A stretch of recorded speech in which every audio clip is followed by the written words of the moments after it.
And found an unconscious 34-year-old woman. She has injuries to her upper body and is expected to survive. Police say they are trying to determine what led to this incident. Rochester City Council has approved next year's budget, a spending plan of more than $700 million. It includes a $7.5 million increase in the property tax levy, the first in 6 years. The city says that will help offset double-digit growth in pension health care and utilities. The plan also sets record funding for the Rochester Police Department. The budget passed 6-3.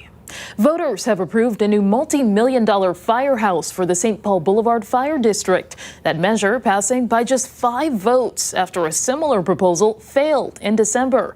Since then, the fire district says it applied for grant money to lessen the tax impact on households, which is now estimated to be $44 a year. And we do have results this morning of 2 school budget revotes. Spencerport voters have approved the revised budget proposed by 63%.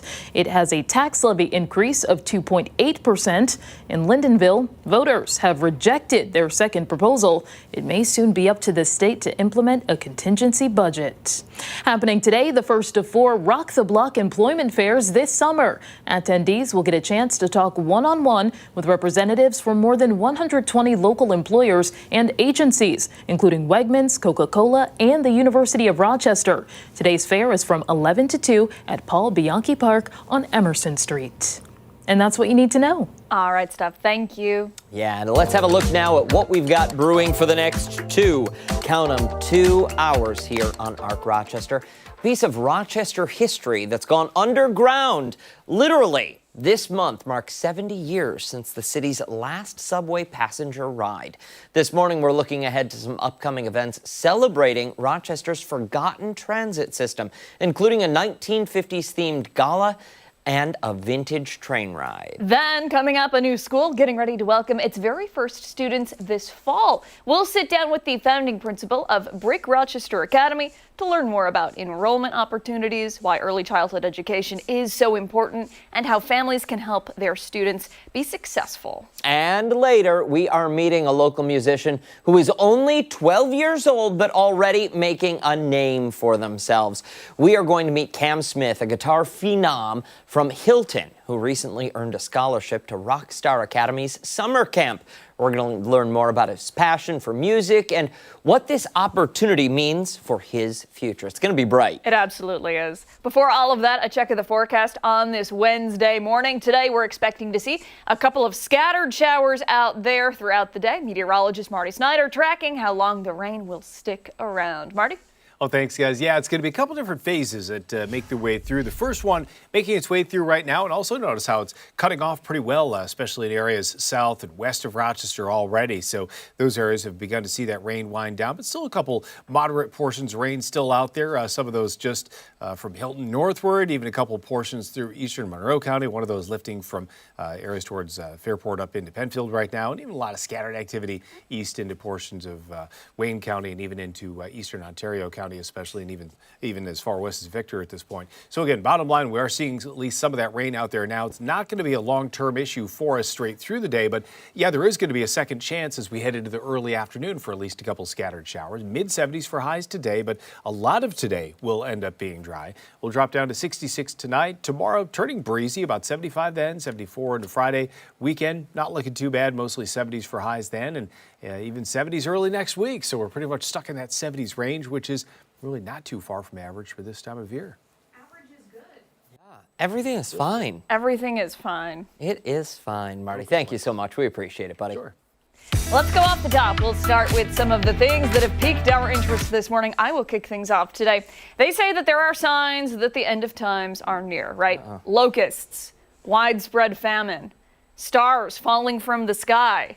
I think this might be the closest sign we've ever received that the world is ending soon. Oh, no. The city of Boston is nearly dry. A beer shortage in a city where beer practically flows through the streets. It does. After nearly 400 years since it was settled by colonists, with countless St. Patrick's Day parades, sports championships, and street celebrations, some have managed to do what many thought was impossible. Beer, bars, liquor stores, restaurants, they're all trying to figure out how this could have happened. Well, the answer is simple. Scottish soccer fans are celebrating their win Saturday against Haiti in the World Cup. Sam Adams revealing its Boston tap room is officially out of its iconic Boston lager. Mark. Now I know what you're thinking. How could they possibly drink so much?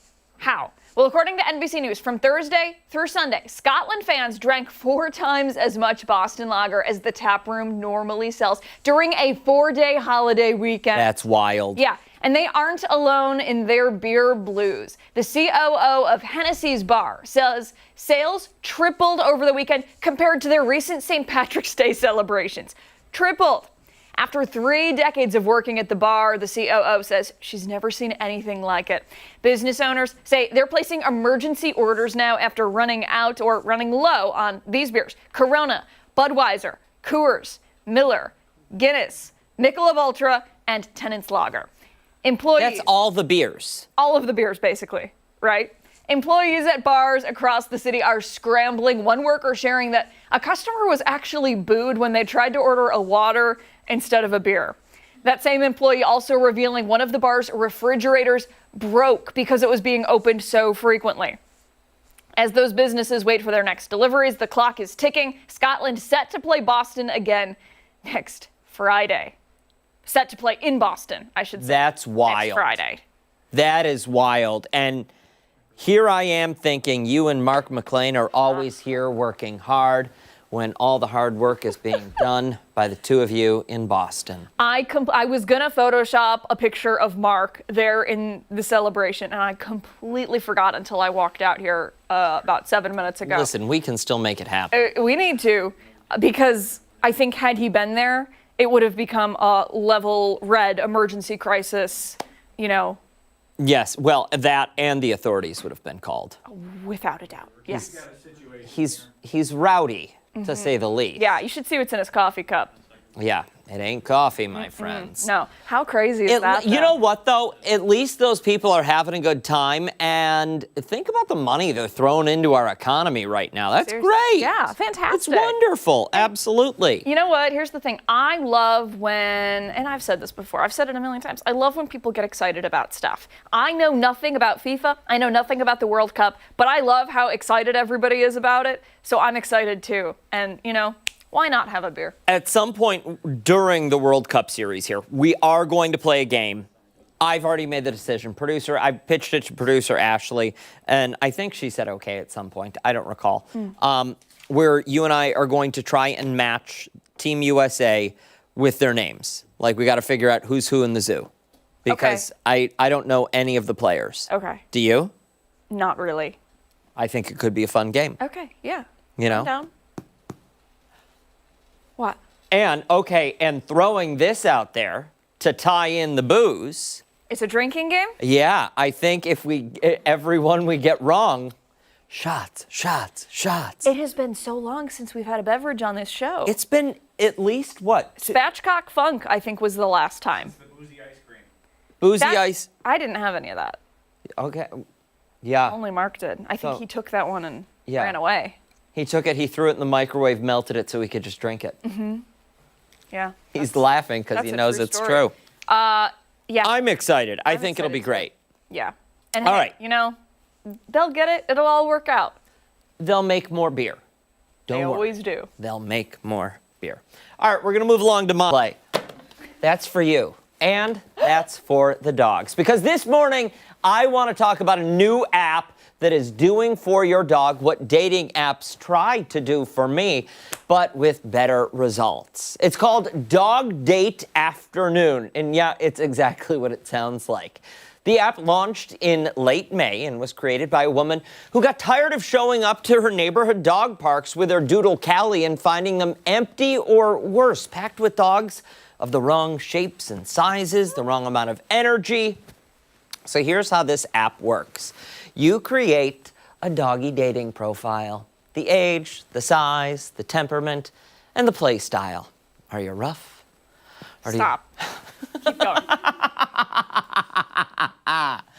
The app matches your pup with a compatible dog nearby for one-on-one play dates or group outings that they call puppy parties. There's also a map where owners can pin their favorite dog-friendly spots. We're talking stores, restaurants, parks.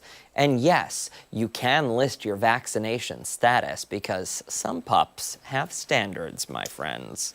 It's $4.99 a month, and experts are actually on board with this. They back it up. They say trainers say these play dates are often healthier than the free-for-all of a crowded dog park because you can actually match the dog temperament and play style rather than just whoever is there when you show up. So I'm sure you've been to one before. Sure, yeah. Driven past or something. Sometimes they are very chaotic and you arrive and you think to yourself, I don't think my dog's gonna like it here. And the more uncomfortable you are, the more uncomfortable the dog's gonna be. And the human side of this is real too. So one owner on the app put it perfectly. She said, people are getting used to staying in a bubble, and that's not fair to their dogs. Oh, yeah. It's true. Everyone deserves companionship, especially those little golden doodles. Now, can we just roll the puppy bowl footage? We've got some puppy bowl footage because, listen, I was going to incorporate this more, but this stuff just makes me happy. How could you not love Looking this? at these puppies running around and playing. And so, yeah, you think to yourselves, this is actually kind of a good idea. It really is. Yeah. And you don't need to keep the app forever. Here's my thought. You download the app, you find your pups and puppy friends, and then you make play dates with their owners. Yeah. And you get rid of the app. It makes sense. Look at those dogs. They're so Look fun. at those dogs. They're so I still have a photo on my phone and my desktop from, I don't know, 3 puppy bowls ago of the scrappiest Oh my God. little dog. I mean, it looks like he climbed out of a dumpster. And Poppins. yes, like Poppins. Yes, I was watching that yesterday too. It looks like he climbed out of a dumpster and just sat there and posed, and he's so cute and so he looks so Scrappy. yes. He and I we would be best buds. You would be a golden doodle if you were a dog. Well, no, I'm saying Okay. that dog and I You'd get along. we'd hit it off. Okay. Like we'd be great together. I remember that dog. Just too cute. Too cute, right? Yeah, absolutely. Some of them are way too cute. I kind of love this. You know? Yeah. Make your pup happy. Jay has friends. She is, What's her? What would you list? Okay, age? we don't, like probably 8. Okay, 8-ish. Temperament. Sweet, docile. Play style. Frisky. Ooh, okay. That's why she was not allowed to play with the small dogs when we sent her to puppy camp. Okay. We got a call. Oh no. Yeah, We got frisky. we got frisky. Oh boy. I know. It got weird. It did it. You couldn't look the other dog owners in the eye anymore, could you? I didn't go pick her up. I was like, honey, you need to go. You got to pick her up. I can't do it. Did you guys wait until they closed so you didn't have to interact with any of the other owners? Hey, she's our girl. Raised by Abby. No, whoa, no. I'm You gotta kidding. love her no matter what. Hey, stick around. We've got a lot more to come here on Arc Rochester, including when we come back, we're checking in with Chris Lopez, who's getting some antiques appraised with the help of the Antiques Roadshow. And don't forget, you can watch us on the go. We are streaming live on the 13 Wham YouTube channel and foxrochester.com. We'll be right back.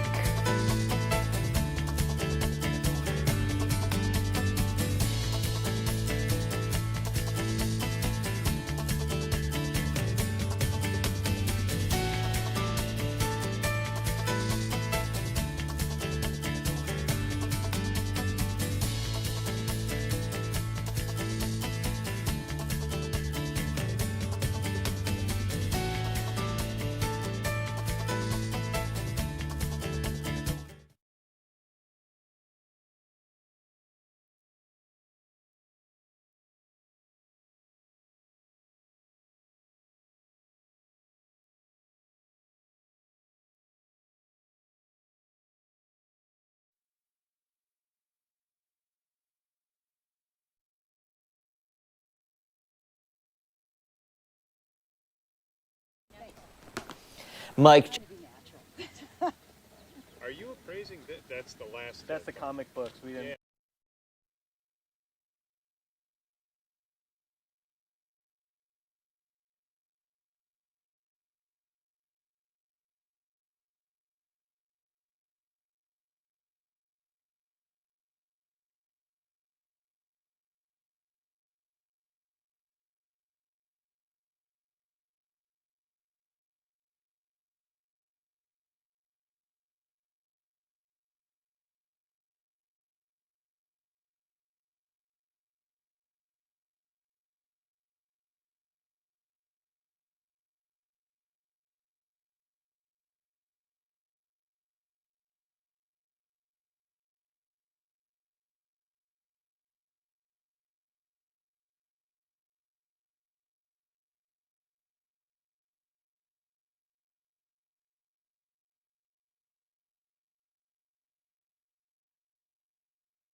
Look what I found. That's new. That open. I like that. How do you like that?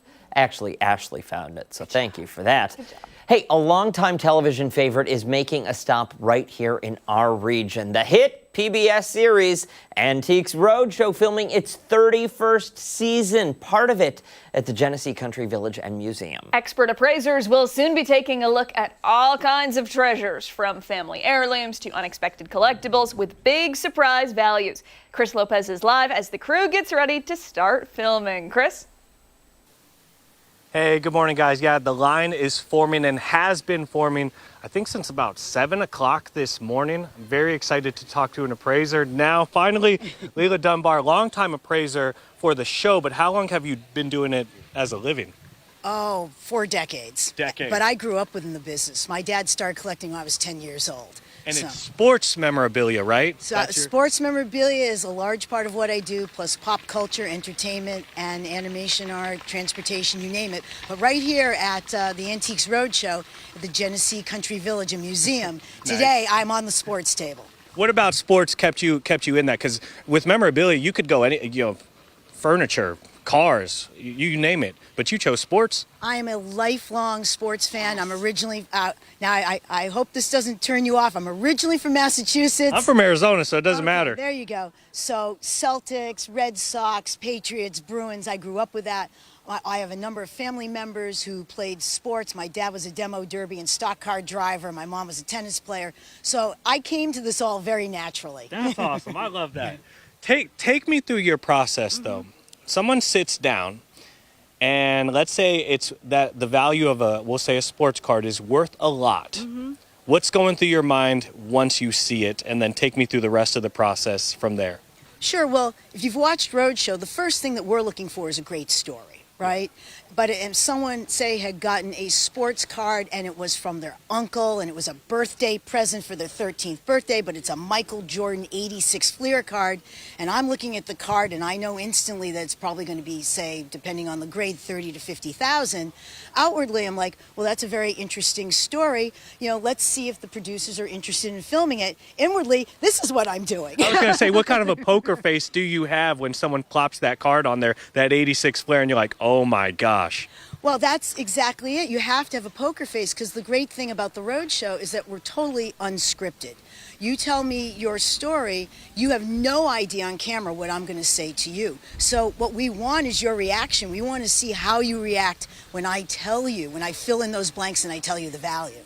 A lot of Roadshow, remember this, we have 2,000 pairs of tickets, 4,000 people. That means 8,000 to 10,000 objects, but only 100 make it to television. Okay. So parts of it are like the History Channel meeting Who Wants to Be a Millionaire. Yeah. And have you come across something that you were completely excited about, that you didn't know you would be excited about? Like a card that you were like, oh my, like this exists? Holy crap. Well, Chris, the best thing about Roadshow and the best thing about what I do, you would think after 31 years in the Roadshow, and it has been on 31 years. I try to tell people I started when I was 12, but no one's buying it. But the best thing is I never know what I'm going to look at, who I'm going to meet, and what I'm going to get to learn. I was in New York in 2014, and I had a lady come in, and she brought these 1860s baseball cards. I could see them peeking out, but the story was that her great-great-great-great-great-grandmother had a boarding house in Roxbury, Massachusetts, and she housed one of the first professional teams with early pioneering Hall of Famers. It was the first fan collection because these guys gave her son and her all these baseball cards, but they had a letter that they wrote her on the eve of the first game in the National Association in 1871. They were rained out, and they all wrote her this big letter, how much they missed her big meals. Now, can you imagine that day in your multimillionaires that you have these future Hall of Famers writing how much they missed her? That was the first and only $1 million collection we've done in sports memorabilia on the Roadshow. And it's still as exciting to me today as it was in 2014. I love that. I love the energy that's radiating off of you about your job. I have one more question. I'm sorry, Ashley, but can you feel when someone knows or may know that their card or shoe or something is worth a lot? Can you feel maybe the energy radiating off of them because it's just you and them sitting at that table for starters? You know, Chris, it just doesn't happen very often because the folks who come to Roadshow have been watching us for years. And they want to see us. They want to talk with us. They want to learn about their items. So that happens very seldom. We're very lucky. We're rock stars for one day, right? From 7 to 7. And then like Cinderella at midnight, we're standing in line for coffee the next day. So we appreciate and are thrilled to be in places like Mumford because, again, we are excited to see what comes in. I'm hoping something from Rochester Jeffersons, which was an old NFL team that was defunct. I'm hoping for something from the World Championship Knicks, and we'll always get Yankees memorabilia. And Bills. Bills will come in the door. But we're thrilled to be here. Thank you so much for your time. I wish you luck today. You have a very long day ahead of you, so thank you for your time. Coming up next, executive producer Mike DeGiorgio gave me some comic books that we're going to try and get appraised. So stay tuned for that here on Arc Rochester. Who knows? Maybe I just leave with them and I'm a millionaire. Back to you in studio for now. That would be Thinking really it's unlikely. mean, Chris. I don't think you have a mean, I don't know. I don't think you have it in it. Yeah. Run. Go for it. Try. All right. When Arc Rochester returns, it is time for this morning's weather trivia. Meteorologist Mark McLean is with us on the other side of the break.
8:26, welcome back.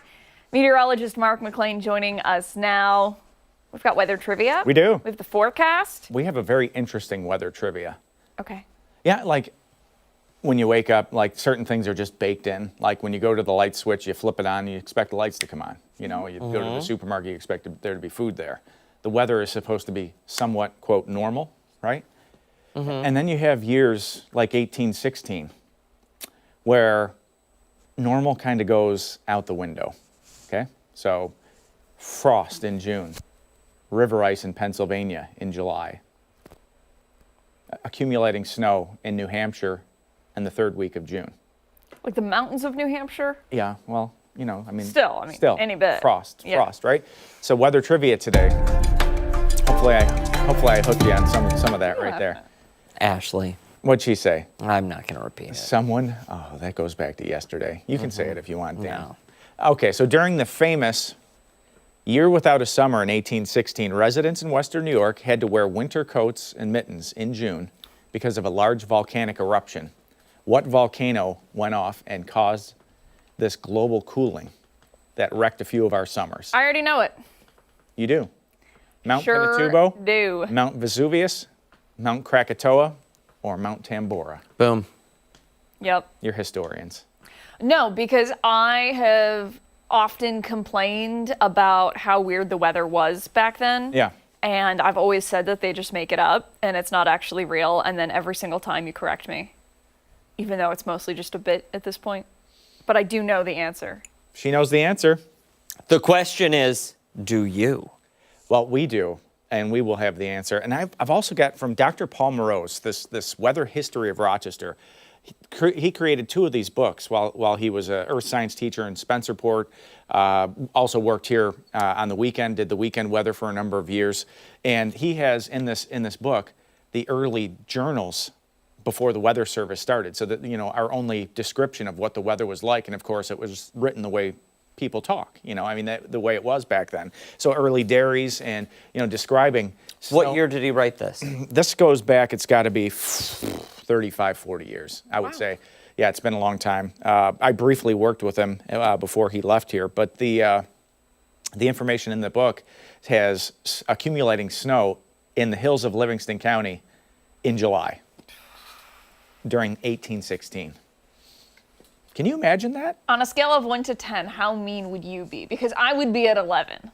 If we had snow in July, I would protest, I would riot, and yeah. Yeah, it wouldn't be good. Listen. I started with built-in assumptions. Can you imagine the effect that would have on agriculture? Sure. And supply chains? And, I mean... Can you imagine the effect it would have on the meteorologist, the messenger? Yeah, not great. No. Think Not of the great. hate mail. It would be bad. It would be bad. But it's been a cool trend lately. Okay, temperatures have gone down. 65 on Monday, 75 Tuesday. So far, 60 for today. And that's been the trend. It's been cooler than normal, and it's going to stay that way for the next 5 days. The temperature back in the low 70s on Saturday, mid 70s for Sunday. And Sunday, you ready? Woo! Sure am. 4:13 that's early. Well, you're hosting the solstice party. Yes, I absolutely am. Doors open. 4:13 a.m.? Doors open at 4 a.m. Producer Ashley's cooking up the eggs? Sure. Okay. Abby's responsible for what she's always responsible for. The fun. Yep. Father's Day forecast. fun officer. Also Sunday. Partly sunny in mid 70s. How about that? Look at that. The clouds are starting to part. You saw Chris's live shot out there in Mumford. He's got lots of sunshine. Those clouds are going to be fading shortly. 59 degrees. We've got a couple of spotty showers off to the east of Rochester. There they go, through Wayne County, through parts of Ontario County, parts of northern Seneca County, the wider view showing us that parent storm system. And it's a warm front responsible for the showers this morning. We'll have to watch this. We have several chances of rain in the forecast. I think a good chunk of today is dry, but much like yesterday, you know how we had that quick surprise late afternoon, early evening thunder shower that rolled through. We may see, you know, something like that late this afternoon and also into this evening and overnight tonight. The chances there of another shower, rumble of thunder. And you can see the area of low pressure passing by to our east there later Thursday into Friday, and that's going to get rid of that rain chance heading into the weekend. So we'll be in pretty good shape, but mostly cloudy. Temps in the 70s Tonight we're going to drop back to near the mid-60s, occasional rain, some passing thunder, and the 7-day forecast for us is going to have those numbers staying in the 70s. Look at that, 72 for Saturday, mid and upper 70s next week, but I just thought it would be pretty cool to go through some of this book on the air. Do you have like a favorite part? The part that it snowed in Livingston County in July. Yeah. Yeah, that's my favorite. Yeah. Yeah. I get it. Yeah. Can I see it? Yeah. Just We had don't- hail don't break yesterday. it. What in the hail? Spencerport. What We had the- hail. Did you see that? I did. It's crazy. Sorry, it's the old weather This joke. is very cool. It's the old weather joke, Dan. No, it's got nothing to do with that. Nothing to do with that, Mark. Yeah. This is very cool. What? Can you go back to that graph thing? What was that? Yeah, like what's that? 11-year running average of November temperatures from 1830 to 1978. Dot plots? Dot plots, yeah. Climographs. Fun stuff. And this was all done by hand, right? I mean, Yeah. That was Ty- done on a typewriter. line printers, typewriters. Yeah. Yeah. Good We see it stuff. on two. There we go. Good stuff. Look at the dot plots. Yeah, That's all over very the cool. place. Very fun. Somebody grab a marker. Let's connect them. Jeez. Hey, don't go anywhere. We've got a lot more to come right here on Arc Rochester. We'll be right back. I was gonna see. Yeah. That's all right.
.34 this Wednesday morning. Thanks so much for staying with us here on Arc Rochester.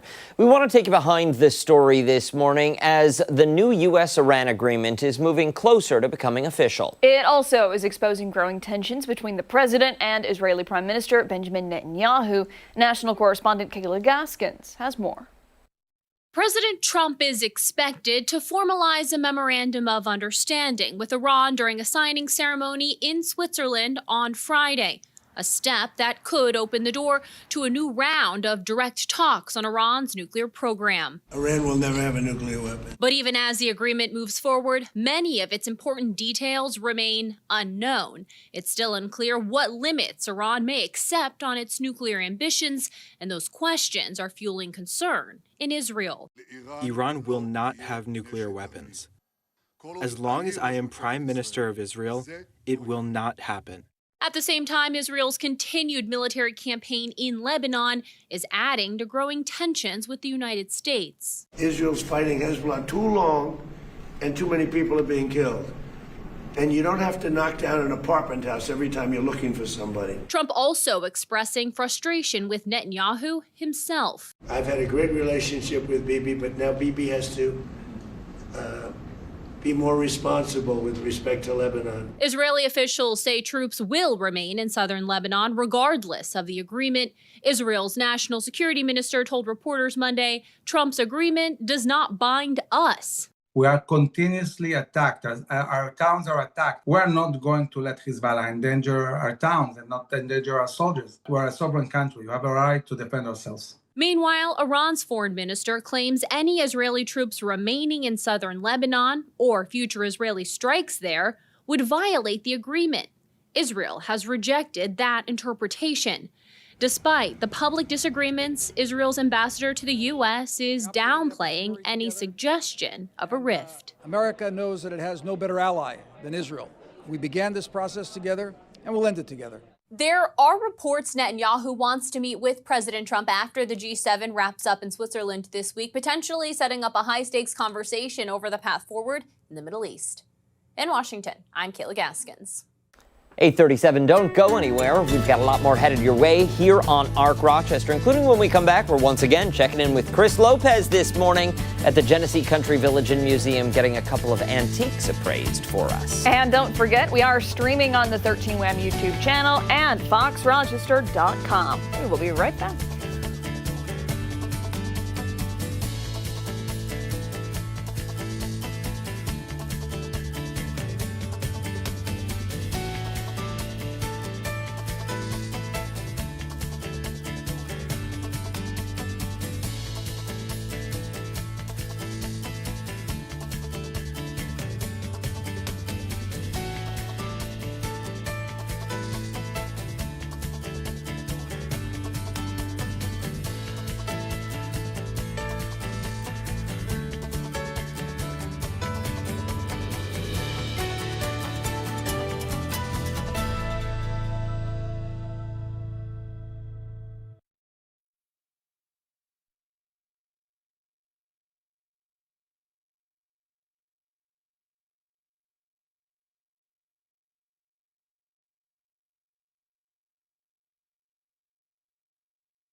The appraisal, then you come Mic check, 1, 2. Mic check.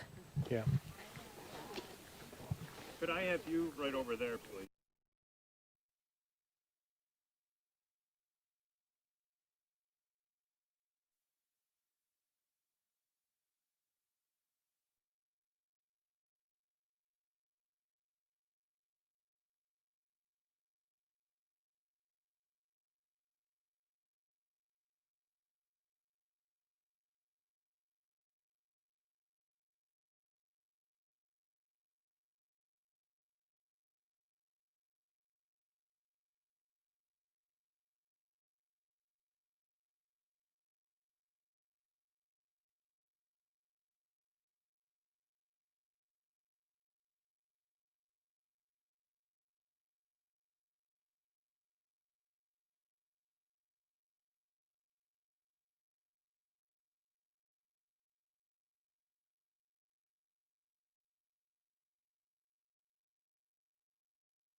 This morning, a popular television show is making a stop in Mumford, bringing a little national spotlight to a local landmark. It really is. The PBS hit series Antiques Roadshow is filming part of its 31st season at the Genesee Country Village and Museum, where experts will soon be appraising everything from family heirlooms to hidden treasures.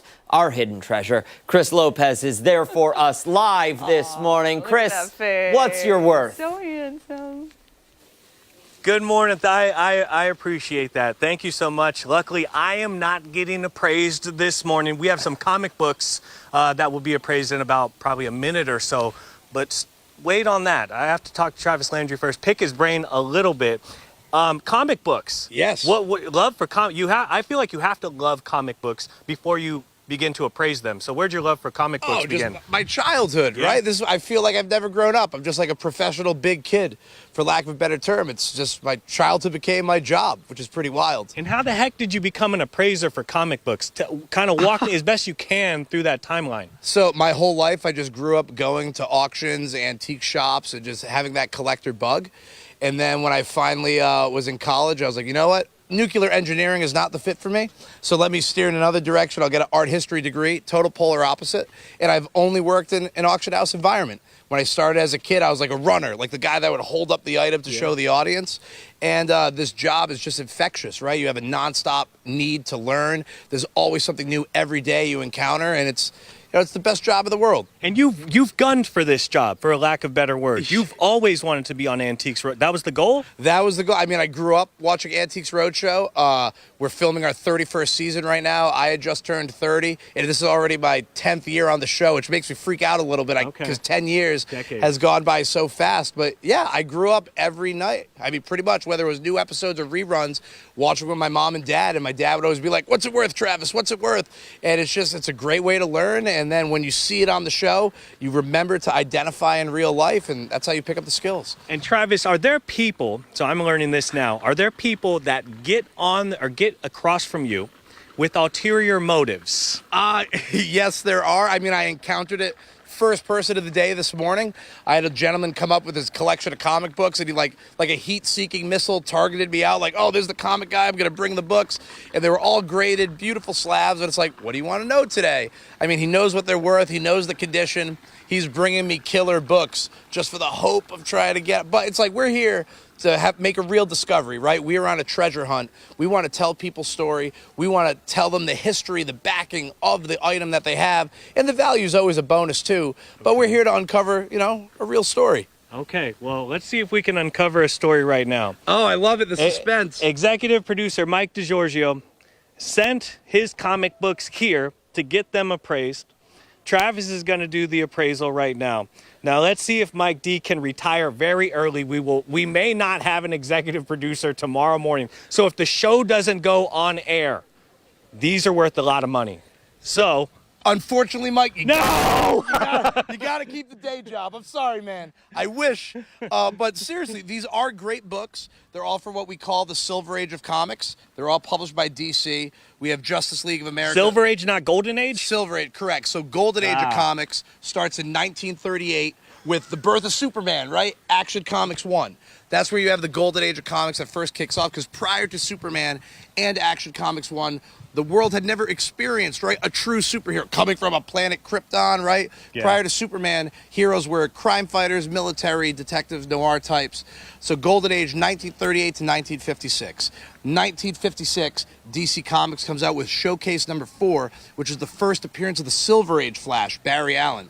The first time you have an original character that is recast with a new human in the costume. So 1956 is the turning point for the Silver Age of comics, but Marvel doesn't start their Silver Age till 61. Not to go on a tangent, but what we have here, Justice League of America 7 from 1961, Justice League of America 16 from 1962, and the Batman 159 is from 1963. So we have a nice little 3-year consecutive run here. Now with comic books, it is all about the condition. So that's why, Mike, again, I'm sorry, man. If these were beautiful, like they came right off the newsstand, and what we would say today for grading, like numerical scoring 9.0 or higher, then we'd have, several $1,000s here. But these books have been, loved, read, used, dare I say abused, But, you know, I mean, we have this whole spine just kind of shredded. And, oh, see, I'm happy I can make you laugh. This is great. Wait, hold on. So we got rough math here, 34 cents total. How much more are they worth now? I would say for the group that you have here, this is easily going to be about $300 to $400. You know, Oh! yeah. That's good, though. That's pretty solid. I thought you were going to say maybe 44 cents. No. So Okay. why, like, this book is cool. Issue number 7, this was the last 10-cent cover for JLA. In issue 8, it jumps to a 12-cent indicia like you see here. Why this book is cool, you know, the story right on the front, the great Clayface Joker feud. You know, you have Clayface kind of infecting the Joker here in this, like, the combination of two characters. Classic Batman, you know, Robin, Batwoman. It's just an awesome Silver Age book. But again, this same book, if you had this in like a 9092, it'd be a couple grand. But here, as it sits, you know, really rough, we'll say a lower mid-grade copy without getting too into it, probably around a 40, 45, 150 bucks. So not going to retire anytime soon. Sorry about that, Mike. Oh, man. Mike is on the morning show again tomorrow morning. I'm sorry you have to come in at 4 a.m. We'll send it back to you. Yeah, it's 4 a.m. It's a rough morning show. Thank you so much. Thank you. The radiating energy off of the appraisers and executive producers on this show is absolutely amazing. Part historians, part energy, and part appraiser. Thank you so much for your time. Thank you. Chris, wait, before you let him walk No more away. hires come your way. Oh, no, not at all. Yes, Before Dan. you let him walk away, I want to know if he's ever seen an appraiser accidentally break something or tear something while they're appraising it. Have Dan Schrack, anchor on the morning show, what's up, also Dan? wakes up early. He's wondering if you've ever seen an appraiser break something, rip something, tear something in front of the person that they're appraising for. I have never witnessed that, no, and I haven't broken anything. I mean, in 31 years, would I bet, if I'm as a betting man, it's probably at some point, wind gust. You look like a betting man, too, with gold chains and sunglasses on. No, I and know. And a Cuban neck shirt, yeah. All right. Yeah, I mean, hey, this job, right? It's all, I love it. It's the part of the rush, not the gambling component, but you know what I mean. It's Yeah, I all, gotcha. you know what's going on. All right. That's a nothing burger for you, Dan. That's Back okay. to Listen, you. I appreciate feel the like we all compliment need to from the go out beginning. for drinks after know. this. I'll see He you seems tomorrow. like fun. He's a Thank cool you, guy. Lopez. Hey, when we come back, we are looking ahead to the upcoming celebrations commemorating the 70th anniversary of the end of the Rochester Subway service. We're back right after this.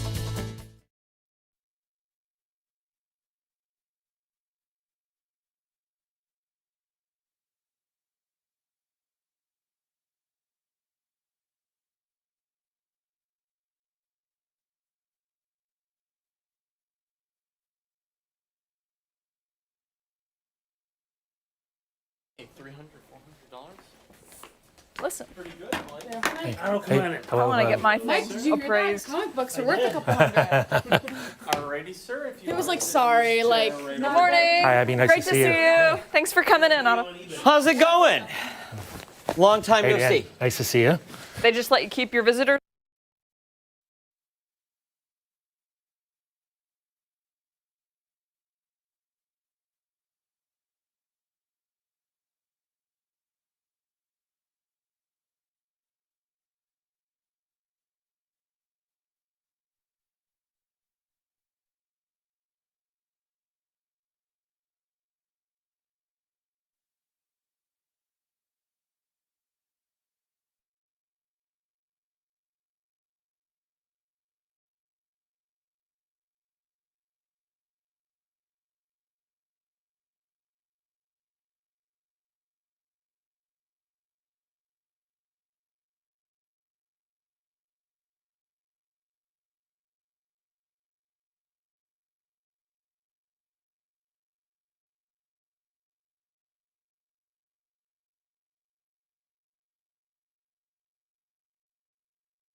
8:50 this Wednesday morning. So if you've lived in Rochester long enough, you've probably heard the stories about the Rochester Subway system. Well, this month marks 70 years since the final passenger train made its last run. To celebrate, the Rochester and Genesee Valley Railroad Museum is hosting a pair of special events to keep that history alive, including a 1950s themed gala and vintage train ride. For more on the upcoming events and how you can take part in the celebration, we're joined by event manager Otto Von Drack. Good morning. Thanks for coming in. Thanks for having me. Yes, it's exciting. Okay, so tell us a little bit, before we get into the event, about the history here. 70 years. It's interesting because a lot of people don't even know we had a subway, but this year marks the 70th anniversary of the end of subway service in Rochester. Which is absolutely incredible. I want to know, before we talk more about the gala, how these historic train rides are happening. So we're doing two events. The first one is the gala that we're hosting at the George East Museum on the 21st. And then on the 27th at our museum in Rush, we'll be hosting vintage diesel rides on our museum campus that'll bring you to our restoration shop where you'll see us working on Car 60. Oh, wow. We've talked about Car 60 before, but for those who are unfamiliar, give us a quick little recap. Car 60 is one of 12 cars that was built for actually service in Utica in 1916. So the car's 100 years old. And when the Utica line shut down in 33, the 12 cars came to Rochester and they ran in the subway from 1938 until 1956. And restoration of Car 60 has been underway for how long now? So we got the car back to our museum campus in 1998, and we had been working on it steadily, but we really started working on it in earnest in 2016, replacing metal, replacing wood, fabricating parts, and really just trying to bring back this historic artifact to life. Yeah, I mean, it's not a quick process, because it's not. We're all volunteers. We're looking at footage right now. This is in our restoration shop in Rush. And it's not easy working on a 100-year-old trolley car. There's a lot of missing parts that we have to fabricate. There's a lot of mystery, detective work. How did things go back together? It's really interesting seeing the craftsmanship of something built 100 years ago. There's a lot of parts to it, and it's really fun. Okay, just a quick side, real fast. I live in a really old house, 1860. Not much has changed in there. Do you guys experience the same problem that we do, where it's like you think that you have the right screw or the right tool, and then you get in there and you're like, I have no idea what this is, but it's not right, whatever it is. You know, there's a lot of that. You're working on a vehicle that's 100 years old and you think you have the right hardware, and you can't just go down to the hardware store and buy the parts. So but what's also interesting is that all these artifacts, they tell a story. Like, we're finding the signatures of workers from 100 years ago. We're finding, oh, this thing broke and they welded it 50 years ago and it sort of works. And it's just really interesting just seeing all these things come together. This footage we're looking at right now, this is actually vintage footage from the 1950s, the last years of the Rochester Subway. A lot of people don't realize when they're driving on parts of 490 and 590, you're actually in the old Rochester Subway bed. Which is absolutely wild. Cool. It really, really is. Okay, someone sitting at home, they're in love with the whole idea of the gala and the train ride. How do they take part? How do they get tickets? What do they need to know? Tickets are on sale right now at our website, rochestertrainrides.com. So it is a charity fundraiser gala, and it's going to be a fun 1950s themed cocktail party, followed by a special screening of End of the Line 2.0, an expanded documentary about the subway. And then following that, we're doing a lively Q&A with the producers, Fred Armstrong and Mike Champlin. So it's going to be a lot of fun. And are we dressing in 1950s attire? Absolutely. We really encourage everyone to come in their best Mad Men attire and really lean into it. Yeah, I like it. And then the week after, we'll be at the museum June 27th doing Subway Day train rides. Take a train ride with us, see our restoration progress on Car 60, and enjoy a fun day out. Fantastic. And, you know, I guess I'm remembering what we talked about during the commercial break. People have already come out and signed up for this. You still have tickets available, but they're going quick, right? Yes, still have a handful of tickets left. We really have to have a lot of people come out. We already have more than 100 tickets sold, and we're just really excited to have a lot of community engagement and support here and just enjoy a fun day out. It really does look like a lot of fun. Now, someone sitting at home, they can't attend the gala. They can't, they've got plans, they've got kids, they've got stuff going on, but they still want to get involved. How do they do that? They can absolutely get involved by visiting our museum website, rgvrrm.org, and they can donate. They can also get involved as a volunteer. There's lots of ways to get engaged if you can't be there in person. They can volunteer? We are always accepting new volunteers. We have volunteers from all walks of life, retired professionals, people looking just to learn new skills. It's a lot of fun to bring people in. Okay, listen, I might sign up and say, put me to work. I'm going to become an engineer. We'll put you in, yeah. We'll give you the training. All right, sounds good. Thank you so much. Thanks, Autumn. Thanks for having me, yeah. It. Time right now, 8:56. We have much more to come on Arc Rochester. We're back on the other side of the break.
Cold in here. I am cold. Yeah, the air just kicked on.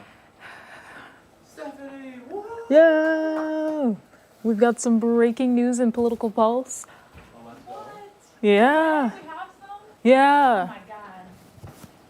It's not as exciting. I think it's exciting, but. What are we reporting on today? So we heard from CNN that they have the 14-point plan. So we know details, but still not as much, but it's something. Yeah. So we'll see.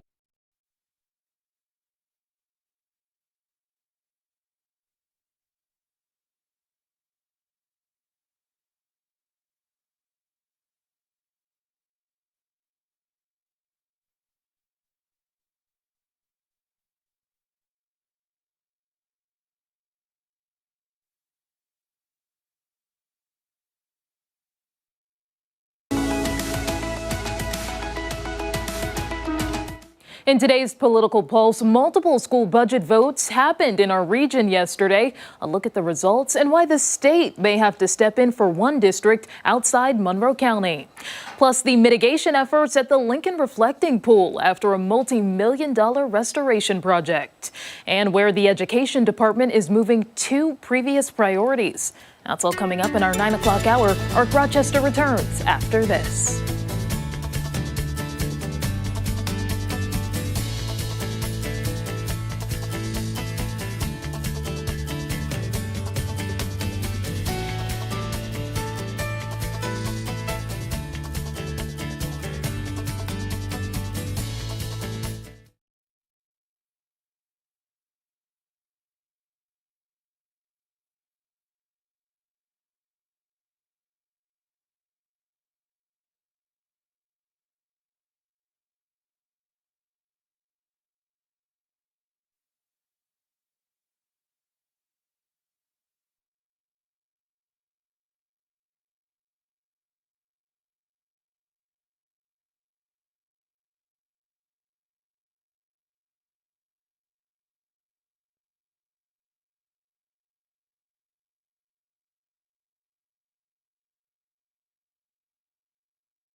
Wednesday morning, 9 o'clock on this June 17th. Thank you for sticking with us on ARC Rochester. I'm Abby Ferdman. And I'm Dan Schrack, meteorologist. Mark McLean back with us once again. We're talking weather trivia, the Muddy Paws forecast, and, of course, the full forecast. Got a cool Muddy Paws coming up here. Nice. Ooh, is it one that we've never had? Never had before. Really? A rescue from Rochester. Just put in the 13wham.com. Time in this morning. But first, we got to settle the dust on this one, so to speak. Get it? Yes. Settle the... Yes, we got it. Okay. It's a volcano joke. It's like earth science stuff, okay? Let's go to the trivia. We had a bad year in 1816, and a massive volcano went off. Global cooling, okay? Volcanic winter, it's actually called, right? And it knocked the temperature down in some spots by 3 to 5 degrees for the entire year. So that's a huge drop in temperatures. Is it Mount Pinatubo, Mount Vesuvius, Mount Krakatoa, or Mount Tambora that caused that wild climate change in 1816? Here's the guesses. Well, these aren't probably guesses. Some of these are probably historians. Charlene, Barb, Debbie, and Allison, it's D. Dennis has A. Sarah has C this morning. We've got our next page with, drum roll, Janet, Yvonne, Debbie, and Barbara have D, as does Jim, and Lori has C for this morning. Lima Pumpkin Fest has C, Ron has A, Cheryl, Barbara, Rod, and Tahuti have D this morning. Paul has B, Sandra C, Cassandra, I remember that. Give us the secret to life, Cassandra. D, Tim and Michael have C, Kyla has D. Herb, enjoy you. Oh, thanks, Herb. Thanks, Herb. Right back Thank at you. you. Martin and Betty have D. Greg A, Dawn, Greg's wife D, loves Dawn, that's very nice. He loves spending Thank the mornings you. with us. Probably doesn't love the climate change caused by this massive volcano. But Lisa's dad at odds, D, C. Robert and Katie, D. Cheryl, D. And Dave, Cheryl's husband, C. Frank and Mary, Pat, C. Eva and Richard, D. Kevin, B. Colleen, Kevin's wife, C. K. Fingers crossed. Fingers crossed, but I'm sorry to say. Bound to happen. And there's super volcanoes, too, that go off. Jess, who is a longtime viewer and loves the show, DM'd me on Instagram. She said D. Yep. But my cat has IBS, and we call her Krakatoa. Ha! If you want to make that a question, Oh, which that's I funny. thought was That's pretty funny. funny. Her cat has The poor IBS. cat. Listen. Oh, man. No. Oh, man. I'm going D. Yeah. Tambora. It was Tambora, and it caused a massive climate disruption for that period. You know, we have this book in weather by Dr. Palmarosa, was talking about it last hour, that has icicles frozen in Rochester down in the city on the 9th of June. Can you imagine that? No. In today's day and age? You know who could imagine it? Yeah. Vanessa Williams. Oh, sometimes the snow comes down in June. It never happens. I'm running out of this studio. Okay. Well, let me ask. That was beautiful. What would the two, you asked for my reaction earlier. Your reaction. June, you wake up. No. It's a no. It's a no for me. What are you going to do? Are you calling out of work that day? There would be pitchforks out in front of the station. There would be. There'd be pitchforks out front of your house. Well, if But they you know know where what? I live. I would be right here. Yeah. Because that newscast would win me an Emmy. Yeah. For sure. Darn Come on now. tootin'. Live shots outside of Mark's house. Darn live shots tootin'. outside of the studio. One Yes. person downtown. Wall-to-wall weather coverage. Protests everywhere. Farmers in uproar. Farmers in uproar. I mean, the news options are endless. They really would be. I'd be miserable. I'd be grumpy. As far as I know, June, July, and August, since the Weather Service has records, has never had snow. That's good. Okay? And we're not supposed to be talking about that until October. So You brought it up. Zip it, right? Okay. Yeah. Well, I had to sneak this one in there. Okay, on to the next, right? A cool trend lately, not cool like that. 65 for Monday after a 91 last Thursday, so it was a big drop this week. And it's close to normal the next 3 days. We've got temps in the mid-70s. The average is 78, so that's on par with where we should be for this time of the year. And look at that. Also on Friday. Jazz Fest. It's back. Scoobity-bop-ba-dow. It looks like Ashley? She's got it. She's got it. 65, 9 p.m., 60 at 11. Take a light jacket if you want. It's a comfy, cool trend towards the end of the month, but there are some signs that will start to heat up again heading into the first week of July. So the timing may be decent for some of the 4th of July fest parties that you have planned out. We'll keep you posted. But 63 for now with the clouds starting to break up. The dew points in the mid-50s. We're finishing up with that quick shower this morning. I promised you. Look at the name. Ozzy Osbourne. So cute. You know A rescue. what? He looks like a stuffed animal. He does. He's perfect. Look at that face. I just like the ears. Oh, And his little spotted face. He's little got freckles. that just love me face. and Just love me. he knows, like, yeah, I know you're taking a picture. And you said Ozzy was just rescued? Just rescued, according to the line on 13. Hey, thank you for rescuing Ozzy. Okay. Scan the QR code on the screen, 13wham.com/chime in. We love to see Ozzy Osbourne as he is, or any of your pets. We love to see him, and we'll put him on the air when you send him in. Some wet paws this morning. Maybe a little towel time. We'll have to see how this plays out tonight and tomorrow. There's a chance that we could get a little bit of a soaker, but again, it's going to depend on timing for Thursday into Friday. Still some lingering showers, and still have one to track out there off to the east of Rochester and Wayne County. This one is drifting away. It's not going to be a problem for us. The areas west that are seeing some rain, southern Ontario, Canada, some of that is going to fill in again like it did yesterday afternoon. Honest to say that was a surprise pop-up thunder shower, and it targeted a good chunk of our viewing audience right over the city of Rochester late yesterday afternoon and evening. But you can see that rain moving in late this evening. And overnight tonight into Thursday, there's another chance. There's another line with that front as it moves on through. And it's going to be a windy day tomorrow with the proximity of that low. We're going to get some wind gusts over 40 miles per hour for Thursday for sure. And as that front moves on out, we'll start to see things clear up towards the end of the week on Friday. We're going to just leave a small chance of a shower in there, but 76 for the high. The sunset tonight at 8:52 should be a dandy. Forecast later tonight, 66. We'll find some occasional rain, some passing thunder. Southwest wind turning southeast, 7 to 15, and the extended forecast for us is going to keep 70s, but a little bit of an uptick towards the middle of next week. Some showers for Monday. It's Jazz Fest. Historically, the Jazz Fest has had some really nice weather over the last few years. Let's hope we can keep it that way. Yeah, that'd be good. Yeah, there are a lot of ticket holders who are banking on it. Yep, and we always 70s is perfect, right? That's just really is comfortable. Like 90, you're sweating it out. You know, you're chugging waters and everything else. 60 and rain is too cold, and then you get a 70s, you've got the lawn chair out there. Yep. You're sitting there, kicked back, relaxed with a cold one. Yep. Primo. And not having snow in June. Okay. Okay. He reprimanded us 19 times I know. for talking about it, and he keeps on bringing it up. I know. You know, it's okay. It's all right. It's all right. It's a ratings hit. It's okay. We're watching the diaries out there. Oh, yeah? Yeah. Those Nielsen diaries? Okay. Thanks, Mark. Yeah. We have much more to come here on Arc Rochester. When we come back, we are learning more about a new school that's getting ready to open its doors this fall. Yeah, and don't forget, you can take us on the go wherever you are. Arc Rochester's streaming live right now on the 13WAM YouTube channel and foxrochester.com. Stick around. We're back after this.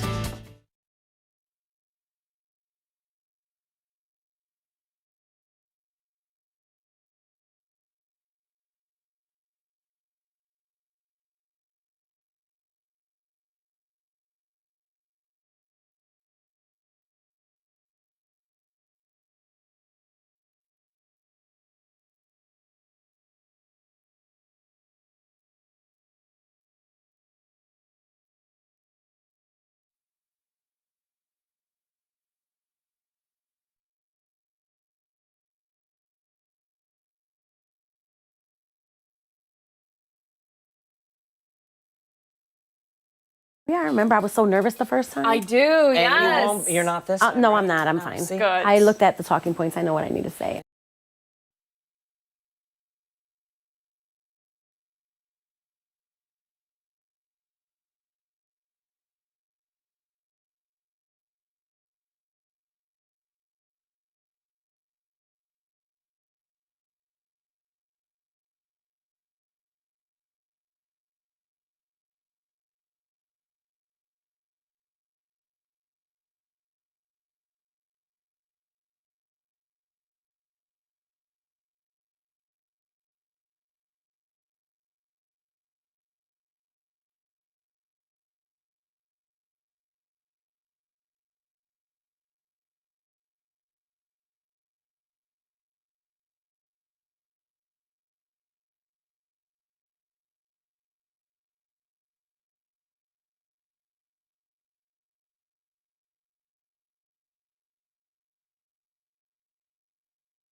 12 after 9 this Wednesday. A child's first years in school can help shape their entire educational journey. And this fall, a new free public charter school is opening its doors in Rochester with a focus on early learning, family engagement, and whole child support. Brick Rochester Academy is enrolling kindergarten and first grade students. This morning, we're learning more about its mission. Joining us now is the founding principal of Brick Rochester Academy, Yaritza Delgado. Good morning. Thanks for coming in. Thank you for having me. You must be so excited. You've got to be just counting down the days, right? I'm very excited. Stepping into this new role has been an amazing experience. Being the face of an organization that stands for being able to educate not only the child, but also the family, and being able to bring resources to the community is very important to me. So I'm very excited. And we know that those first few years of a child's education are so impactful. Talk to us about why the charter school is putting the focus there. So kindergarten and first grade are the first years of education, and it's your first experience of school. So what's important for us at Brick Rochester is to be able to make connections with families, with scholars, to strengthen their foundational skills for reading and for math. They have a goal to reach by the time they get to third grade. So if we're not making sure that in kindergarten and first grade we're getting over those hurdles, making sure we're breaking down those barriers, filling in gaps, they won't be ready for the next phase of education, which is no longer learning to read, but reading to learn. So it's very important that by the time they get to third grade, they're entering there, they're ready to transition. So if we're not doing our job as educators in kindergarten and first, that makes it very hard. And then we have scholars that are going into fourth, fifth, even middle school that are not prepared for reading. What are some of the things that you're most looking forward to for the upcoming year? I'm very looking forward to working with families and the new scholars. I love the littles and that moment where they're like, "Ooh, I'm learning," and they're so excited. But I also have a real passion for families and being able to give them a different experience when it comes to education. I want the families who come to Brick Rochester to feel like they're home. So when they walk through the doors, they know that Principal Delgado is there to support them, and anyone on the staff is an open ear to support them. Also being their first line of defense for any resources that they need, maybe for housing, food insecurities, transportation, medical needs, that they come to us as a school and that we're able to provide them with the resources that they need. How do you do that? How do you make sure that that happens? So we're working on it now. We reach out to the community. We build and establish partnerships with different organizations. We have a social worker that's very active and already working to provide outreach to families in certain situations that they may have. That's wonderful. You know, when I think about being a little kid, kindergarten, first grade, I had a lot of anxiety about school in general because I was like a rule follower and I wanted to be good at everything, and I would be very, very stressed out if things didn't go according to plan. If parents have kids at home and maybe, you know, they have some anxiety or some jitters about going to school for the first time, what would you say to them? So I would say that they need to come meet Brick Rochester staff, and we're out in the community at various events. I love being out in the community at different events because I'm meeting scholars and families that are coming, and that's an opportunity for them to meet me, for me to help ease those anxieties. We'll be out there having multiple events right prior to the opening, so encouraging families to come in, to visit the building, meet the staff, and to be able to ease those anxieties and worry. I really like that. That way, when they walk in for the first bell rings, they're not walking in and meeting you for the first time. They know you. There's an established relationship already in place, and we can leave a lot of those worries behind. That's incredible. I was at a pre-K graduation last week, and some of the little graduates graduating from pre-K were Brick scholars, and it was so nice to meet them and say, "Hey, I'm going to be your principal. You're coming to my school," but also to meet not only parents but grandparents that are invested, aunts and uncles, and they're like, "You're here?" Like, and so very surprised that the principal's at the graduation, but yes, that's where I'm supposed to be. Well, because you said it, it's not just the child, it's whole family. Absolutely. It's a whole family effort to raise a child. Absolutely. It takes a village. It does. All right, so for somebody who wants to learn more information about Brick Rochester Academy, how can they do so? How do they get the opportunity to meet you? So they can visit our website at brickrochester.org. There is an application there to apply. Also, they can reach out to myself at ydelgado@brickrochester.org and send me an email, or to my DOO, who is Jay Wilson at brickrochester.org as well. We're open to any conversation, any questions. This is what we're here for. If we're service. What is the deadline for applications? The deadline for applications is the first day of school. So it's on look roll. at that. Keep going. You keep applying. We're going to keep accepting. Fantastic. Thank you for coming in today. Best of luck. I'm sure we're going to talk to you before you start for the year. So we really look forward to that. Thank you so much. Yeah, absolutely. Hey, don't go far. When Arc Rochester returns, Stephanie Joseph will be in the studio breaking down some of our top political headlines. We have the Political Pulse coming up.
It's time for a political pulse check here on Arc Rochester. We began with some breaking news. CNN says it has a copy of the drafted peace agreement between the U.S. and Iran.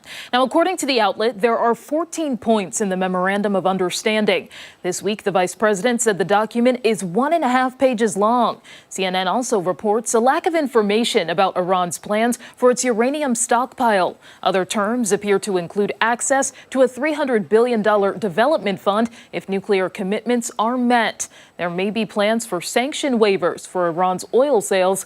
The president telling reporters just yesterday he wanted to wait for a formal setting before releasing the terms. It's still unclear how Trump's top priority, though, would be achieved. Great document. Here's what it says. Iran will never have a nuclear weapon. That's what it says. It won't have one to buy, to develop. They will not have a nuclear weapon. I'll not only release it, I'll probably have a press conference and read it to you word by word. Meantime, lawmakers on both sides of the aisle say they've been left in the dark about the deal. A formal signing is expected on Friday in Switzerland. I'm hoping that when we get the more information about the memorandum of understanding, we'll have a better sense about what the path forward is. But I fully believe that the president and his team are moving in the right direction, getting the strait open, getting those shipping lanes opened again. Iranian media reports about the deal seem concerning. Once the MOU is actually released, we can all look at it. I think that will be helpful. The president's committed to doing that. He's committed to sending it to Congress. I'm happy to see, even though I don't know the details, that there has been some deal reached. We just have to wait till Friday, apparently, to see what the details are. There's no indication that we're going to get briefed about it before Friday. Just days after its multi-million-dollar renovation, the Lincoln Memorial Reflecting Pool is green. The pool is plagued with algal blooms. Now, algae has been an issue since it opened more than a century ago. The National Park Service is trying to address it by pouring hydrogen peroxide into the pool. A spokesperson for the Department of the Interior says they're also using an advanced filtration system. Taxpayers footed the bill after a $13 million project from President Trump. He had the floor painted blue. The Department of Education is moving two critical areas of oversight to other agencies. Now, the Justice Department will handle civil rights enforcement and student privacy protections. Previously, parents relied on the Education Department office for civil rights for help if they believed their child was facing discrimination. The Department of Health and Human Services will be in charge of special education. Since last March, the Education Department has been downsizing, cutting staff in half. Now, President Trump wants the department to be dismantled, but only Congress can do so. President Trump has canceled a Senate hearing for his pick for Director of National Intelligence, Jay Clayton. Now, Trump saying he will block it until a replacement is confirmed for Clayton's current role as Manhattan U.S. Attorney. Acting DNI Bill Pulte will continue in the role for now. Earlier this month, the president said Pulte would not be in the running for the permanent role, following bipartisan backlash. Now, Pulte had no experience in national security. Rochester City Council has approved next year's budget, a spending plan of more than $700 million. It includes a $7.5 million increase in the property tax levy, the first in 6 years. The city says that will help offset double-digit growth in pension, health care, and utility costs. The plan also sets record funding for the Rochester Police Department. It passed 6-3. City Council also rejected RCSD's latest budget, though the vote is largely symbolic. It's due in part to the Board of Education approving an amended proposal at its meeting last night.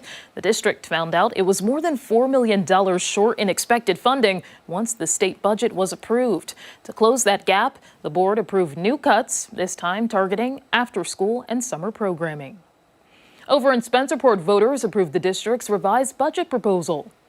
Now, this measure passing with 63% approval after voters rejected the $107 million spending plan last month. The original plan called for a 4.7% increase to the tax levy. The revision brought that down to 2.8%. And in Orleans County, the state may have to step in to decide the future of funding for the Lyndonville Central School District. Now, voters once again rejected the $19.1 million budget last night, which called for a tax levy increase of 2.5%. If the district is unable to fund its current programming, New York State will implement a contingency budget. And be sure to stay with Arc Rochester for your top political headlines. We are back after this.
Thanks so much for staying with us here on ARC Rochester this Wednesday morning. Hey, it's time to head into the kitchen for this morning's Spatchcock Funk. This morning, they're showing us how to make a fan favorite appetizer. You don't have it in you today? Not even a huh? Huh. Let's take a look.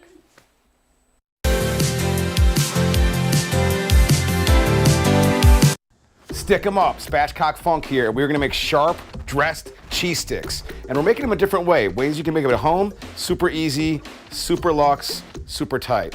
And we're taking a cue from our friends from Albany, the capital of the Empire State. What they do is they make cheese sticks and they dip it in raspberry sauce. So we're gonna walk you through all the steps. But a couple of tricks, right? One of the things that we do is the outer coating for us is panko and cornflakes. The cornflakes have a sweetness to it that really combines with the cheese really well, so that's gonna be nice. But what we also do is we use a combination of really sharp cheddar and also mozzarella, so we have two different types of sticks you can dip. So let's get to ripping, sticking, and dipping, y'all. We've got your regular store-bought mozzarella string cheese.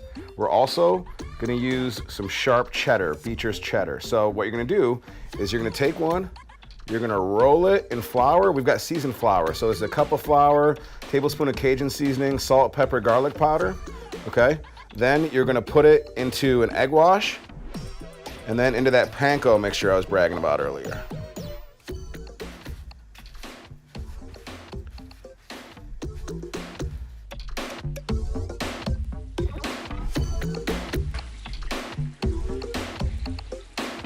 I've got these beauties out. We're gonna set them outside, drain a little bit. You can already see the cheese starting to break on that hot one right there. Fantastic, beautiful cheese sticks. Never take some off the fryer, hit it with a little bit of salt. We're using flake salt. I'm gonna throw some parsley on it too, because we think that looks cool. So it really fries for like a minute to 3 minutes, depending on your oil. When you pull it out, right, it's gonna stretch and be gooey. And this is actually the cheddar that's melted like that. So it's gonna be hot, and then dip in your raspberry sauce. Sharp dressed cheese sticks, raspberry sauce, Spatchcock Funk. Let's go. We have much more to get to here on ARC Rochester when we come back. A spotlight on a local rock star who's only 12 years old. And don't forget, you can take us on the go wherever you are. ARC Rochester is streaming live right now on the 13WAM YouTube channel and foxrochester.com. Stick around. We're back on the other side of the break.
So how's much it for going? being Good here. to see you again. Hey, wow, Hi, good I'm to see you Dan. again. Nice Oh to my meet you. gosh, Nice you to guys. meet you. Hey, Good to see you it's again. great to How see are you you? again. Right Good to behind see this you. Good morning. Good morning. What's How up? are Good to see you ya? again.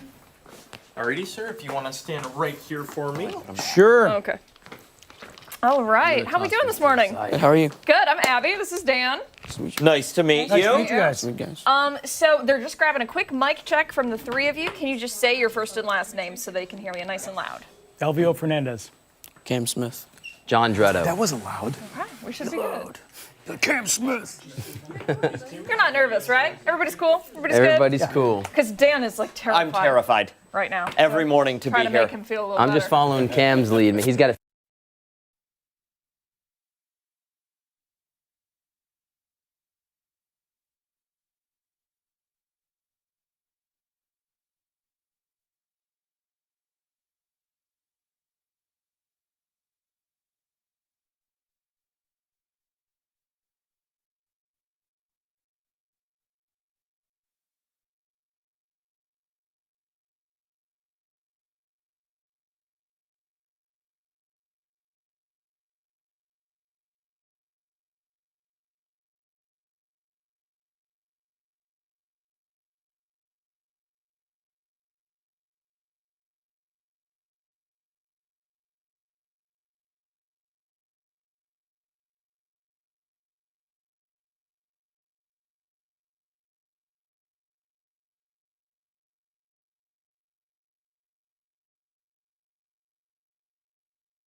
Welcome back. We love shining a light on young local talent doing amazing things. Our next guest certainly fits the bill. At just 12 years old, Cam Smith of Hilton is already turning heads with his incredible guitar talent. Yeah, he's been named the 2026 recipient of the John Dretto Maestro Management Scholarship, earning a spot at this summer's Rockstar Academy camp.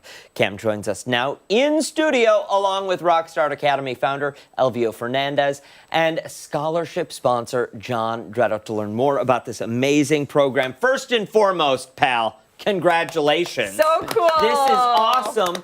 What did you think when you found out? I was extremely happy, and I was blessed to get this opportunity. Wow. What does it mean for you? It means that I can get a week off for free at the Rockstar camp. Very nice. You know, for somebody who's unfamiliar, Elvio, give us a quick little overview of the Rockstar Academy, because it's amazing and it's really such a gem in our community. Thank you. Yeah, we started as a summer camp in 2009, and my whole premise was, how do we make kids feel like rock stars? You know, and especially in the day and age of phones and social media, and just, you know, I just wanted to put something together to empower creative kids to be confident and to just feel like rock stars, right? So we started this 1-week summer camp, and then that eventually turned into a year-round academy in 2017. And we've got a couple hundred kids, 18 bands, and this summer camp is great because it gives kids an introduction of what it's like to be in a band, coached by professionals, and then it all culminates into a rock show on Friday with full production. We bring in a stylist. If he wants a mohawk, he gets a mohawk, like whatever. and it's life-changing for these kids, and it's life-changing for us too. It's great. Are we going to go with the mohawk? I've got to know. What do you think? I don't think so. Okay. No, all right, cool. do we have any thoughts on what we're going to do?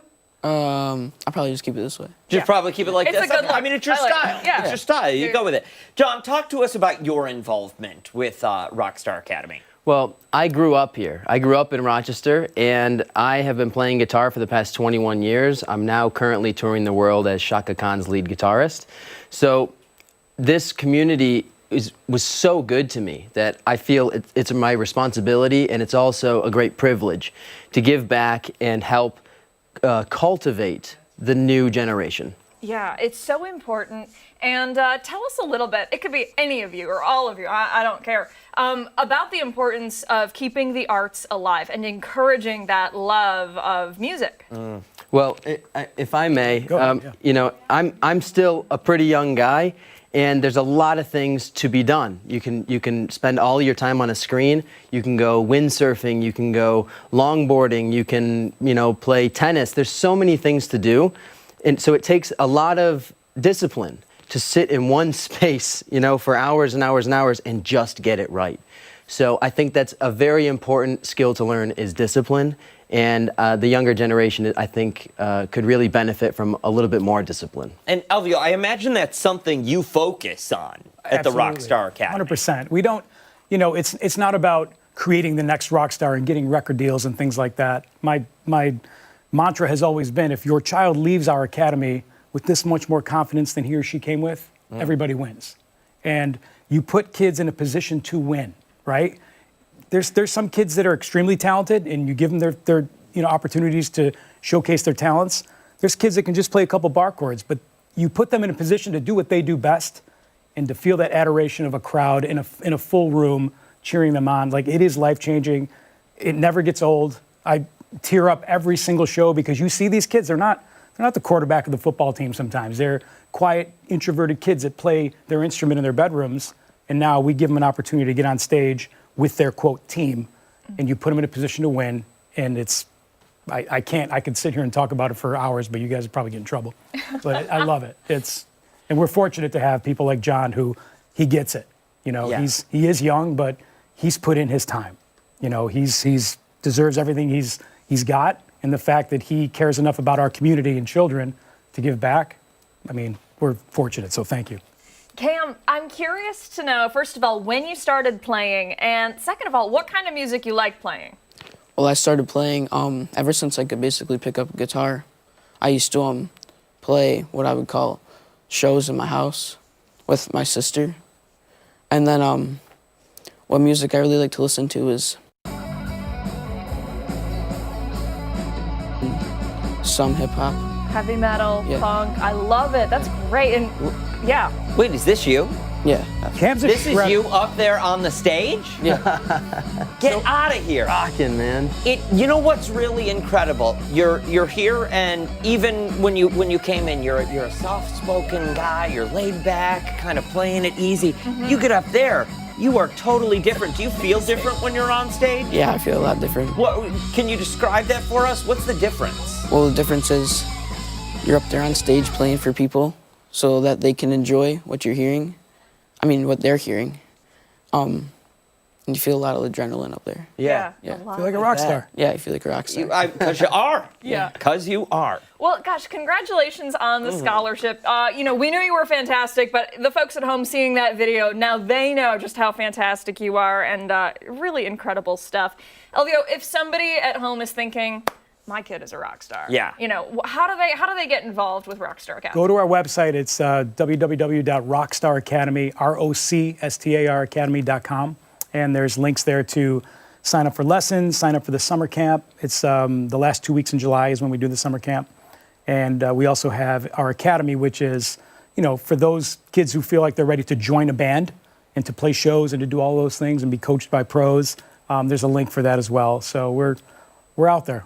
I want every kid that feels like he or she isn't cool and plays an instrument, we'll show you how cool you are. I don't want to put you on the spot. Do you think you could, though, make stars out of us? Yes, 100%. Well, each year, myself and Maestro Management do the John Dretto Scholarship for Rockstar Academy, so start practicing. Okay. Listen, we will sign up and apply. We're running low on time, but I have to know, what do you look for when you're going through those scholarship applications? We look for dedication, we look for joy in playing, and we look for overall expressive nature. Are they able to take what's in here and convey it to someone else without speaking? Sometimes there is speaking involved. If you're a singer, if you're a piano player, whatever you are, there's room for everyone in this scholarship, and Cam really just a good story too, just a good story. Yeah, make me feel something. You know what I mean? Exactly.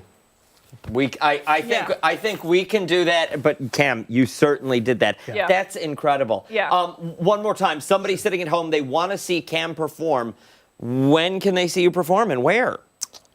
Do we know? Yeah, go to the website. There's a showcase coming up, I believe, in a week or two at Iron Smoke. So he'll be playing at Iron Smoke, yeah, the website has all the. They're already playing the distillery. Yeah, these kids play about an average of 10 to 15 showcases throughout the year at various like Bunsey's and Iron Smoke, Love and Cup, festivals, Lincoln Hill Farms, like wherever. Wow.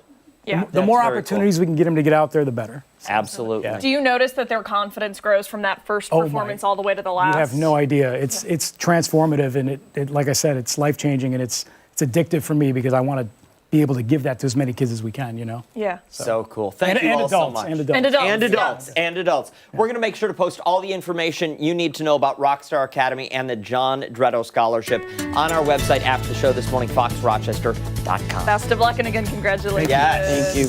When we come back, a look at some of the stories that have people talking on this Wednesday morning. Yeah, we're talking trends on the other side of the break.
it's time to see what's trending, starting with Aldi releasing a limited offering. The grocery store chain unveiling the Aldi Blind Box. Ooh, jumping on the blind box trend that's taken over social media, Aldi is offering shoppers a chance to claim one for free for a limited time. The boxes are filled with fan favorite products and fresh picks from across every aisle. A new blind box will be released every day at noon from June 22nd to the 25th. Customers can claim one of the boxes by going online to aldiblindbox.com to claim that day's free themed box while supplies last. No more than 100 boxes will be given away per drop. So they're on a first-come, first-served basis. Social media users can visit Aldi's Instagram page to see which theme drops next. Yeah, the 4 themed boxes include the snack blind box. That sounds good.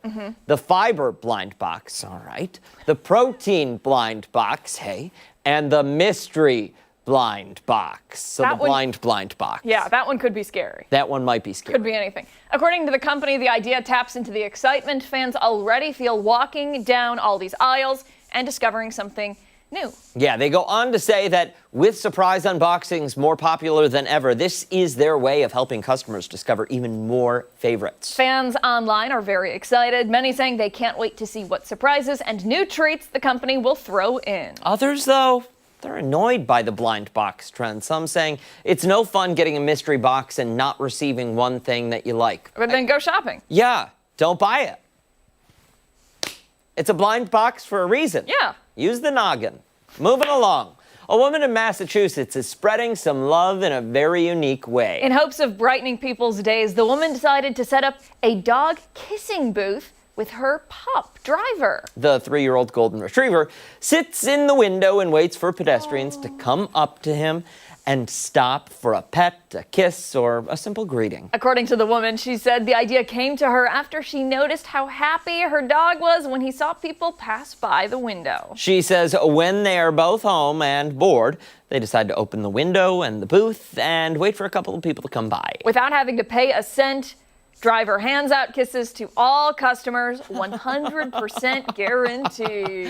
According to customers, they say people need the joy and unconditional love from a dog like a golden retriever. There is no set schedule, but in early evening, when it's nice out, you can expect the 3-year-old to be at his post, patiently waiting to bring joy to his next visitor. Driver's owner says she hopes everyone who stops by pays it forward with an act of kindness to make someone else smile. Something tells me she could be charging $1 a pop. Yeah. $1 a pet. But you know what? I love I like that it's free. I do too. And I think Driver, he's got so much love to give. I agree. And listen, I think Driver might like it more than the people do.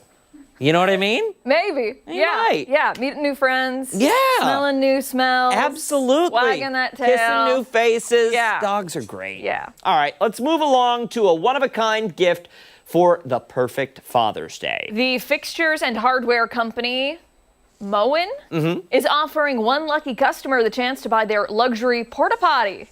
Oh, it's dubbed the Porta Suite. Oh my. Look at this. Oh my goodness. The custom-built outdoor bathroom is valued.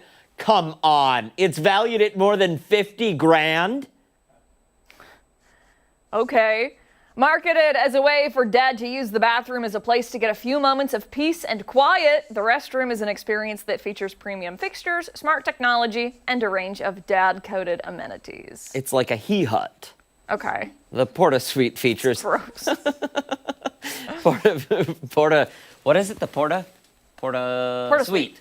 The Porta Suite features several of Moen's premium bathroom products, including a smart shower that can be controlled by voice, phone, or gaming controller fixtures from their, what is that?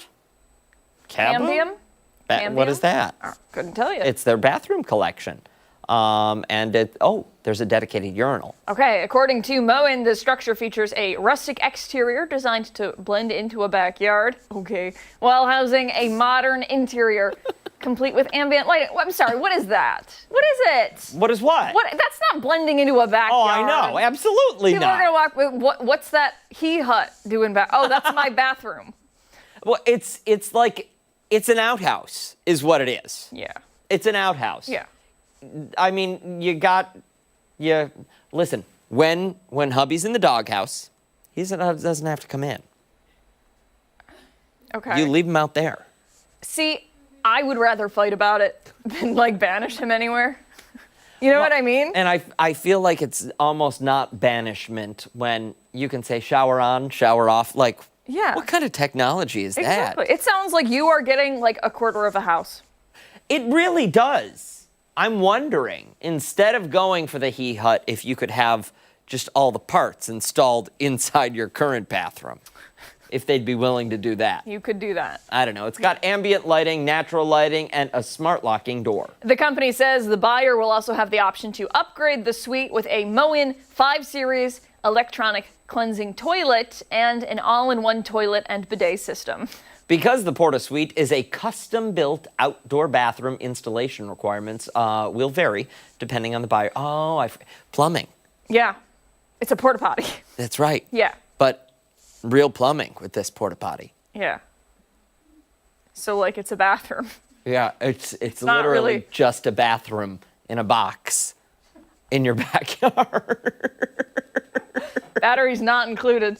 Moen said it will work directly with the winner to coordinate delivery, placement, and installation as part of the experience. I would hope so. Honey, why do we have a toilet in the driveway? Yeah. Only one Porta Suite will be available as part of the Father's Day promotion. The drop takes place on June 20th at 10 a.m. Set your timers through moenportasuite.com. The first person to complete and submit a claim form will receive an exclusive purchase link. Before any upgrades, the exclusive offering will be priced at just $621. I thought this was a giveaway. No. So I gotta pay for this? So I'm buying, hypothetically, my father a $621 excuse to not hang out with me. Mm-hmm. Mm-hmm. And go hide in the bathroom. Yeah. According to the company, horrible the idea. Porta Suite was created to tap into a universally relatable Father's Day truth in a way that feels playful, elevated, and unmistakably Moen. What is the Father's Day truth that they're tapping into? The dad's like the bathroom. Dad spends too much time in the bathroom? Mark? Mark. It'd be pretty cool off the back of the deck, not gonna lie. Mark's on board. I mean, Like, everyone would be able to use it. You know what I mean? yeah, but only if you pay for the toilet upgrade. Otherwise, it's just a urinal and a shower. No, there's a toilet in there with a urinal as well. Okay. Oh, But if the you upgrade want is just for like, It's like a specialty toilet. like a jet engine flush. Yeah. And a bidet. Look at that. Keeping you dry and clean. Clean and dry. Here's the thing. Yep. Ready? Ready. Dad doesn't need this.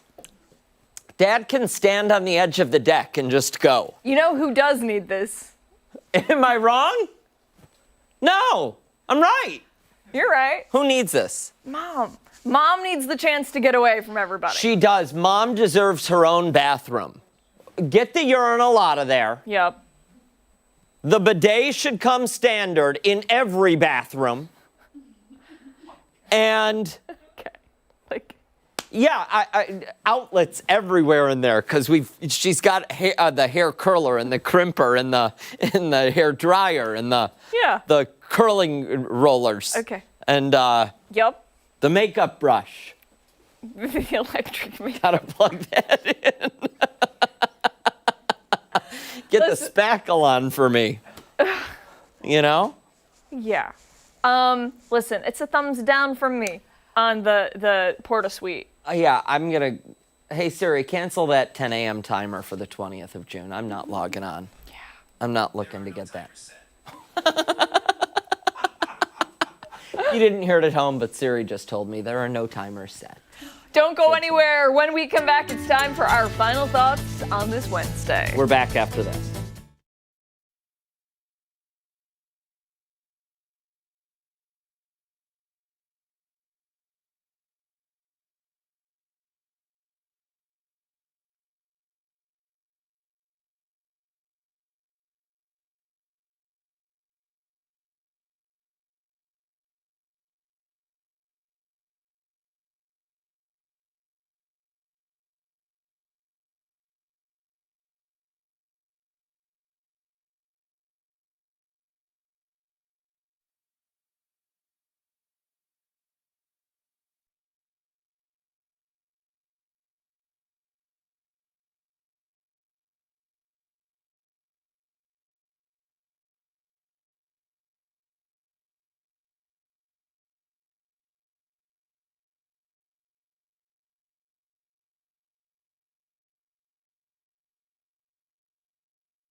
Final thoughts on our Rochester. What a packed show. You guys had a lot. Yeah. Yeah. There was a lot going on. Yeah. A whirlwind. Rock stars. Yeah. Listen, That was cool. That kid is cool. Yeah. See him jamming up on the stage. Yeah. Right? Totally. He's like a totally different person out I know. there. Smoke coming That's off wild. the tips, you know. Absolutely. Yep. Really cool stuff. Hey, that does it for us here on Arc Rochester. Make sure to wake up with us again tomorrow morning starting at 4:57 over on 13 Wham ABC. Join Steph and Mark later today for 13 Wham News at midday. You'll get it one of these days. one of these days. Yeah, we'll see you tomorrow. They'll see you at midday. Bye.